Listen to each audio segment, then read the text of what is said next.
ముఖ్యమంత్రి ముద్దాయి ఉన్నాడు, వేరే పార్టీలో ఎత్తుకపోవటము. వాళ్ళ పార్టీ కార్పొరేటర్ వాళ్ళ పార్టీ నిర్ణయం చేసుకోవాలి. హుందాతనం రాజకీయాల్లోకి రావాలి కదా.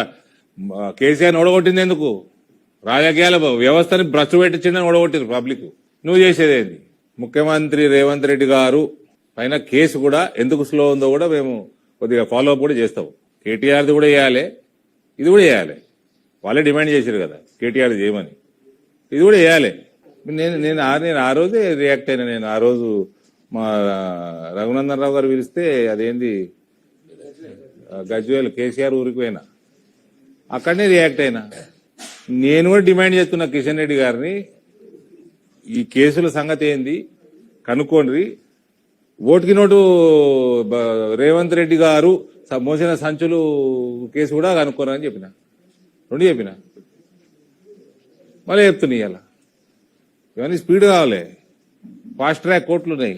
ప్రతిపక్షంలో ఉంటాం కదా. ఇప్పుడు వాళ్ళు ఎంఐఎం వాళ్ళు కాంగ్రెస్ వాళ్ళు కలిసి చేసుకుంటారా? వాళ్ళు కలిసే ఉన్నారు, వాళ్ళు కలిసి చేసుకుంటారా? ప్రజలు చూస్తారు కదా. వాళ్ళు ఒకటే అని చెప్తూనే ఉన్నాం మేము త్రూ అవుట్. మాకు ఏంటండి ఒక 40వ డివిజన్ 44 ఓట్లతో పోయింది, 51 9వ డివిజన్ 100 ఓట్లతో పోయింది, 104 107 నేరుగా 3 4 పోయినాయి.